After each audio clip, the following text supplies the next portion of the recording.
Дhamma буюу ариун номыг товчоор тайлбарлавал бие хэлний үйл болон сэтгэл уюунаа тогтоон төвшин амгалан тайван орших дасгал арга барил нь зөв төгс байх. Бодол сэтгэлд газар дэлхийн хамаг амьтны зөвөр хайрлах энэ бүхэн нь ариун ном мөнөөс мөн билээ. Үүнийг товчоор тайлбарлавал нэгдүгээрт өглөг. Бардам зангаар бус хариу эс гордох сэтгэлээр бусдад өгөх. Хоёрдугаарт ариун явдал буюу сахил. Өргөлж сайныг үлдэх буюу хүчрхийлэл, хулгай, ариун бус явдал, худал хуурмаг яриа, арх там хэрэглэх гэх мэтээс ангид амьдрах. Гуравдугаарт амгалан орших.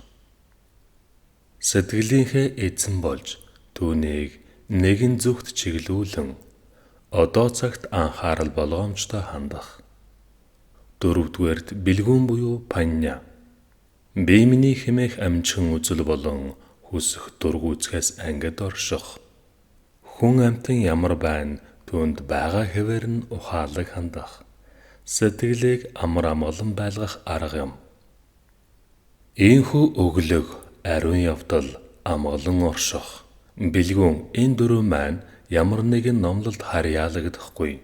Бүх хүнд ашиг тустай зүйл билээ. Ийм учраас ямарваа нэгэн хоосон номлолоос ялгаатай ариун номын зам юм а. Харин эдгэр буйныг үлүүлдэг адлаа ариун явдалд сайн хүн гэж бусдаар өөрийгөө хэлүүлэхийг хүсэх утга учиргүй хоосон хэрхэл нь ариун номын үнэндүр төрхийг алдуулдаг.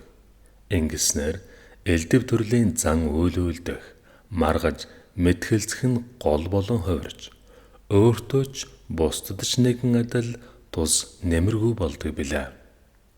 Өөрийнхөө болон бусдын төлөө ариун буйны замаар амьдрах.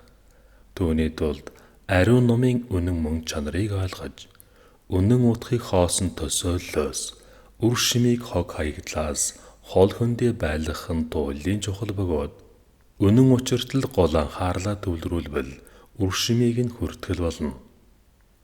Ариун номын үнэн утгыг ухаан үл авбаас бидний амьдрал уур хилэн, үзэн ядалт, гажууд зөрүүд, хүсэл тачаал, ягшмал туйширмал үзэл, хорсол занал, айдас хүдэс, эргэлзээ тэнгэлзээ, залхуу хойргоор дүүрэн идэвхгүй, урагшгүй үхэн цулж, өөдгүү муу нүглэр зовж шаналх болно. Харин ариун номын утгыг ухаан авбаас энэрл хайр, илгэмсэх сэтгэл, харамгүй өглөг, энэрэнгүй тус, итгэл бишрэл, урам зориг, эрч хүчээр дүрсэн амьдрал маань цоглог, хиймэрлэг болж, аимшиггүй тайван, ууж жүүгүүлцэнгүй байж, амар амгалан инх тайвнаар бэлхах болно. Энэ бүхнийг амьдрал хэрэгжүүлэх нь үнэн аз жаргал байдаг юм. Номын тухай цэцвлалдах нь ашигтай боловч зарим үед ашиггүй, зарим үед бүр сөрөг үр дагаврыг бүү болгож магадгүй. Номын тухай зөвхөн бодож сэтгэх нь зарим үед ашигтай, зарим үед ашиггүй, зарим үед хор нөлөө учруулж магадгүй. Харин номыг бодитоор амьдрал хэрэгжүүлбэл ямар ч үед ач тустай байх болно. Номын тухай ярьж дүгнэж загнах нь түүнийг ойлгоход нэлээд тустай бөгөөд ийхүү номыг зөвөр ойлгосны үндсэн дээр л амьдралд хэрэгжүүлбэл бидний амар амгалангийн их өсвөр болж чаддаг. Харин түүний зөвхөн ярих төдийгээр хязгаарлавал ач тусыг нь хүртэх нөхцөл боломж огт байхгүй юм. Бусдаас сонсож, асууж, мэтгэлзэж олсон ариун номын тухай өчүүхэн мэдлэг хит үнэлэн бардам нь сайрхах зүйл болгон хувиргавал ашиг тусыг нь хүртэх биш, харин өөртөө гай барцад буй болох аюултай. Ариун номын тухай хоосон бодолж гисэн нэгэн адил билээ. Хэрвээ бид сонсож, бодож олсон мэдлэгээ зөвөр ашиглан амьдралд хэрэгжүүлэх нөхцөл бололцоог буй болгож чадвал тэр үед л тэрхүү мэдлэг нь бидний амар амгаланд тустай зүйл болж хувирдаг. Номын шимийг амьдрал хэрэгжүүлэхэд л гол утга учир оршдог бөгөөд түүний талаарх хоосон яриа, бодол төсөөлөл зэрэг нь гол зүйл биш юм. Гэхдээ зөвөр ашиглавал амар амгаланд хүрэхэд тусдаг хүм үзүүлэх ач тустай гэдгийг өгөөсгөж болохгүй юм. Ийм л учраас ариун номыг амьдралд хэрэгжүүлж, ариун явдалд амгалан оршигч агуу бэлгүүний эзэн болох хэрэгтэй. Ариун ном бол оюун ухааны цэцэрлэгэл биш. Ариун номын өнгөн хэсгийг ойлгосноор бодож сэгнэснээр бид түүний үр шимийг үнэн дүртөөрхөөр нь хүрдэх боломжгүй юм.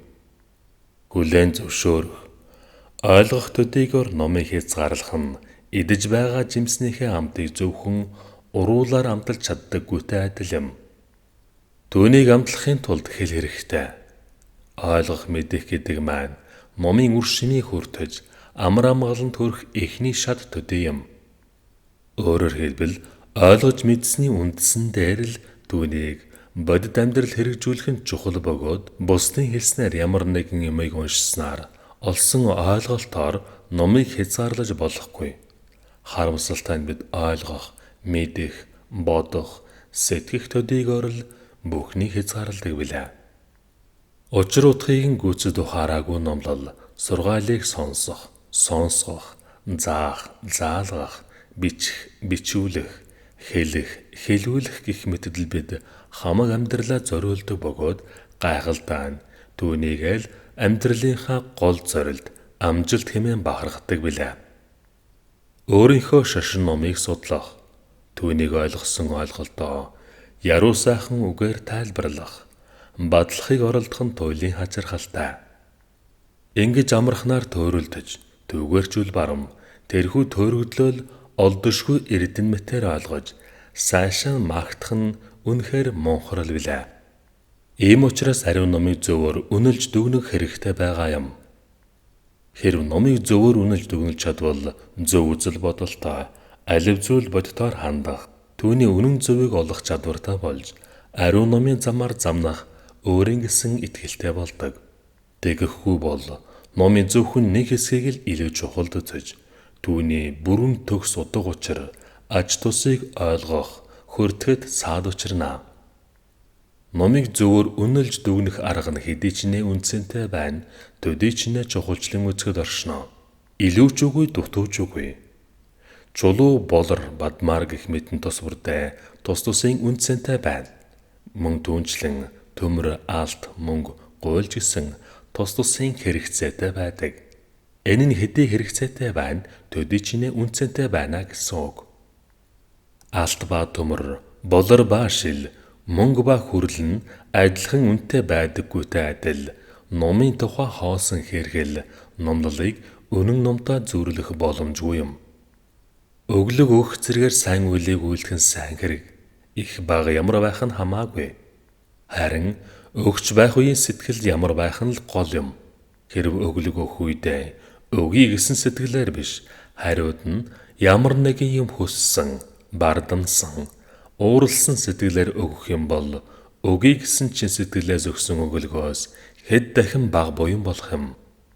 Хэдий багч гэсэн өгье туслая гэсэн чин сэтгэлээр өгвөөс илүү буян болох ба өнг мөнгөн шунах хорвоогийн хорыг багаар ч гэсэн арилгахад тус нөхөн болдог. Гэхдээ зөвхөн өглөг нь ариун ном хэмээн сэтгэвэл номын бусад чухал хэсгүүд үлдэн хоцрох аюултай. Мөн түүнчлэн мацаг барих нь номын нэг хэсэг болдог. Учир нь бид мацаг барьснаар өөрсдийнхөө бие махбодыг эрүүл болгож чадах бөгөөд ингэснээр бид бүхэн номын замаар замнаж, ариун сургаалыг дагаж, сэтгэлийнхээ хэр бүртгээ арилгах үйлсэл амжилт олох билээ. Гэхдээ хэдий мацаг баривч дотоод сэтгэлдээ элдв зүйлийг хүссэн мөрөөдөд байвал энэ нь ямар ч утга учиргүй, үр дүнгүй зүйл болж хувирна гэдгийг санах хэрэгтэй юм. Хамгийн гол нь мацаг барихын зэрэгцээ зөвхөн бие биш, сэтгэлээ гэсэн мөн цэвэр, ариун, эрүүл байлгахыг хичээвэл чадвар нь илүү үр дүнтэй байх болно. Бие сэтгэлийн ариуслын төлөө зөрөгшөлүүдсэн хүн хэдий маш үнэнчээр мацаг барьж байвч зөвхөн мацаг барихыг гол болгож түгээрчүүл барам, түгээрээ бардамнавал ариун номын түүнээс илүү хэсгүүдийг анзаарахгүй, хүлээн авалгүй, орхигдуулж болох талтай. Ингэснээр номын чухал хэсгүүдийг биелүүлж хэрэгжүүлэх нь бүхэл түүний төлөө хичээх талаарч бодох зохиогүй болдог. Мацаг барьдаг хүн ариун явдал биш аваас ариун явдалд хүнтэй харьцуулбал илт дорой байх болно. Мөн махта хоол иддэг хүнээс цагаан хоол иддэг хүн элдв янзын амтлагч халуун ногоо хэтрүүлэн хойлсон хоол зоглодог хүнээс энгийн амт чанартай хоол зоглодог хүн нь илүү болоо. Гэхдээ энгийн амт чанар сайтай махгүй хоол зоглодог хүн энэ л чанараа бүхнээс дээд хэмээн сэтгэж бардамнах юм бол ариун номын гол чухал хэсгүүдээс хөндийр хаюултай. Хамгийн гол нь хоолны хэм хэмжээ амт чанарыг тохируулж бие махбодтой зохицсон бидний эрүүл мэндэд хор нөлөөгүй. Ашиг тустай их бага ч гэсэн хэвийн хэмжээгээр хооллох нь номын нэгэн чухал хэсэг мөн боловч түүнээс хавьгүй илүү чухал хэсэг байдаг гэдгийг улаан зарваас айхавтар гүн төөрөгдөлд орно гэдгийг ойлгох нь чухал. Өөрийн ихэнх цагийг идэж унтах, сэлгүүцэн тэнхэд зориулдаг хүнээс бага унтаж, ихийг бүтээдэг хүн хавьгүй илүү байх нь мэдээж. Гэхдээ бас тэр хүн номын замаар замнаж, цаашид улам их зүйл сурах шаардлагатай гэдгийг мэдэж байх нь чухал. Биеийн тамирын дасгал, угаалга цэвэрлэгээ, цэвэр чанартай хоол хувцас гэх мэт нь бидний амьдралын зайлшгүй чухал хэрэгцээд зүйлс мөн билээ.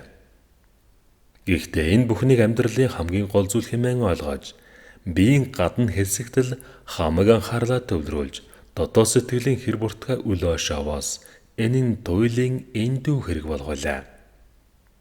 Шашин зан уулын элдв дүрм гормыг сахих нь сэтгэлээ захиран хүчтэй болгож, шийдэмгий тогтвортой явж сурахад их эхэн тусдахын болдог.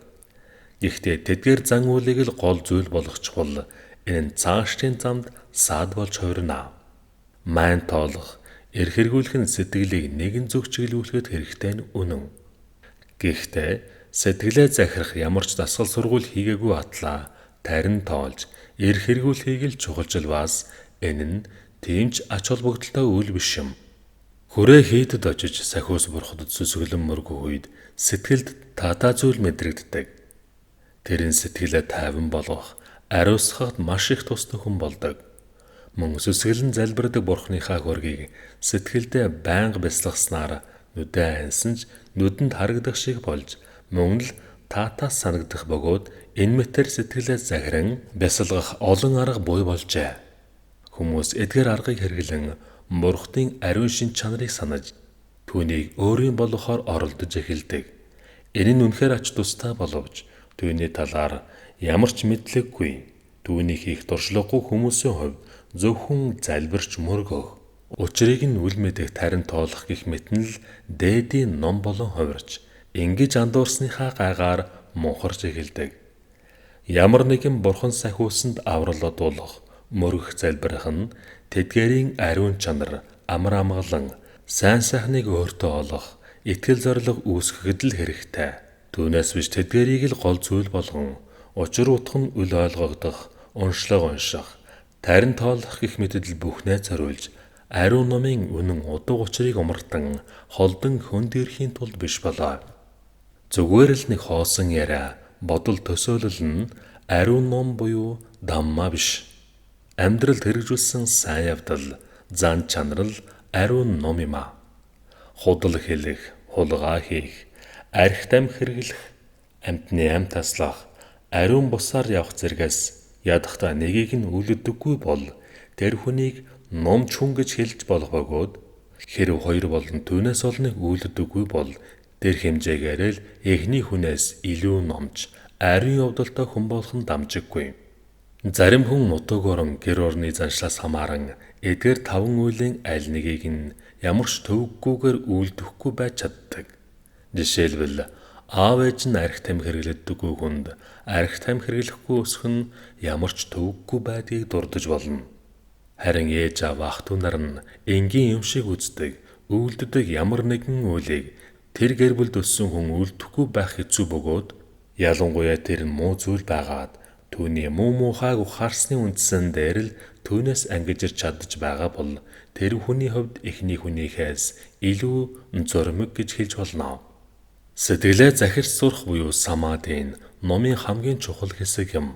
Гэвч зарим хүн сэтгэлээ захирч сурахтаа хүсэл тачаал уур хилэн монхорлыг нэмэх арга барилыг сонгон авч буруу сэтгэлээр үүссэн самаадыг өөртөө буй болгодог бол зарим хүн тэдгээрийг багасгаж арилгах арга барилыг сонгодог бөгөөд энэ нь эхний хүнийхээс хавьгүй илүү юм. Муу сэтгэлээр үүсгэсэн самаадыгийн хүчээр янз бүрийн ижид үзүүлдэг бөгөөд хэрв түүнийг ном буюу дhamma хэмээн монхолвас маш аюултай билээ. Идшид үзүүлдэг чадвар бүхий хүн бүхнийг номч хүн гэж үзэх нь утгагүй. Учир нь самаадтай хамт сахил санвар сэтгэлийн ариусал ариун явдал байх хэрэгтэй. Зөв самаадыгийн үед янз бүрийн үйл явдал тохиолддог. Заримдаа бид нар нэг суудал дээр үргэлжлүүлэн олон цагаар бясалгаж чаддаг. Гэхдээ нэг суудал дээр суугаад байх нь эцсийн гол зорилго биш юм.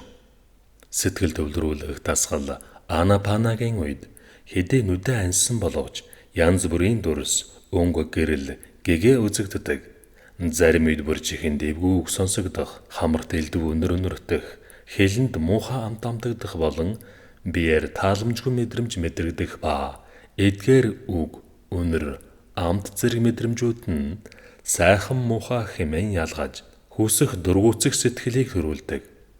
Дүүнчлэн заримдаа амьсгалын хурд багассаар өөрөө зогсчих шиг болдог.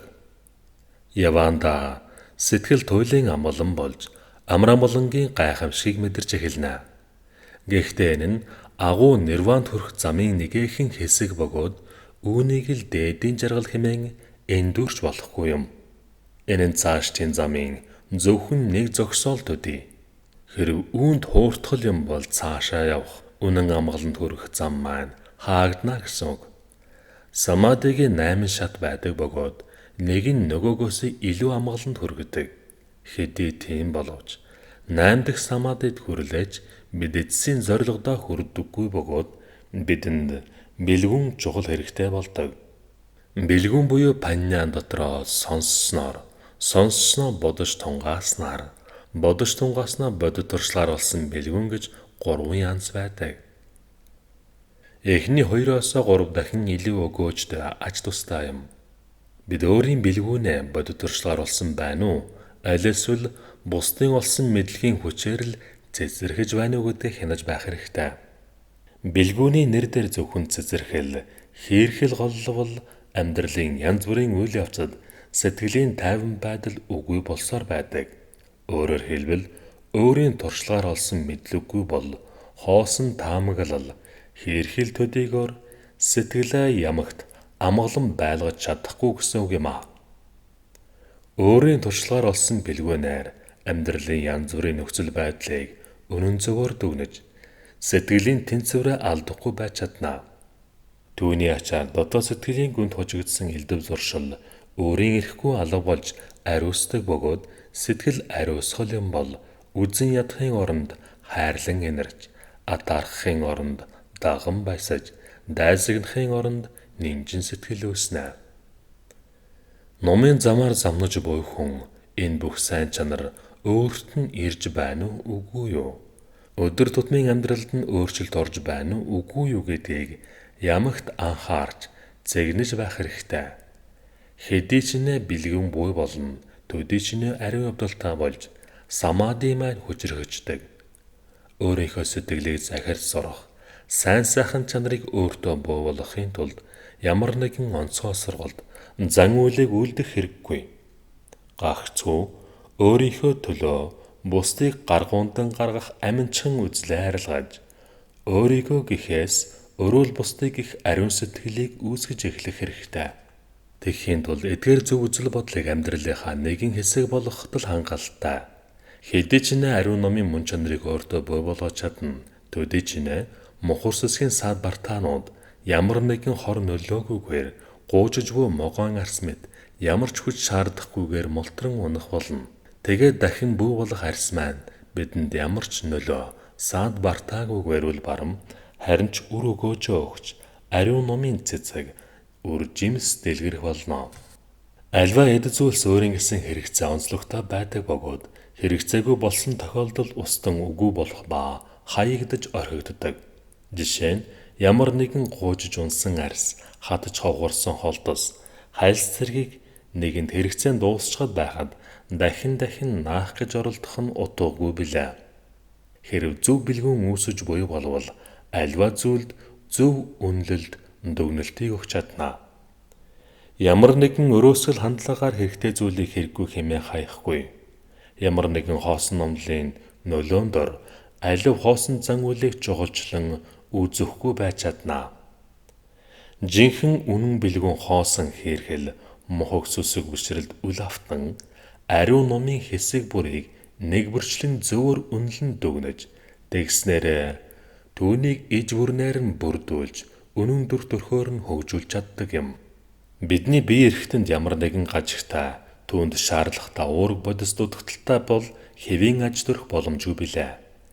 Биеийн аль нэг хэсэг хэвийн хэмжээнээс илүү хөгжиж бусад хэсэг нь хөгжихгүй бол тэр эрхтэн болон бүхэл биеийг өвчтэй гажигтай гэж нэрлэдэг. Яг үүн шиг ном хэмээх биеийн аль нэг хэсгийг хэтэрхий ихээр хэмлээд бусад хэсгийг нь мартахад хүргэх буюу устж үгүй болгосноор номын үнэн дүр төрх алдагдаж өвчлсөн бие мэт болдог. Тиймээс номын үнэн дүр төрхийг хэвээр нь өргөөжтэй хадгалан үлдээхийн тулд түүний бүхий л бүрэлдэхүүн хэсгийг ямар нэгэн туйлшрал өгөөгээр даган мөрдөх хэрэгтэй. Өргөл мөргөл, элдв уншлага зэрэг зан үйл, чамын хувцас хэрэглэл, сүнс байдаггүй талаарх, элдв хоосон төсөөлөл таамаглал, номлол мэтийн тухайд бол ярихын чирэггүй юм. Ямар нэгэн сахил сахих болно. Харин тоолох зэргийг л ариун ном буюу Дамма хэмээн ойлгож түүнд хэтэрхий итгэн найдах аваас тэр бүхний нэргээд бидний ариун номын замд аимшигт гай барцад өвчин болж хувирдаг. Иймээс энэхүү аюулаас ангиж ирэхийн тулд номын алив бүрэлдэхүүн бүрд зөв үнэлэлт дүгнэлт өгч чаддаг байх хэрэгтэй. Энэ бол амар амгалангийн оргил билээ.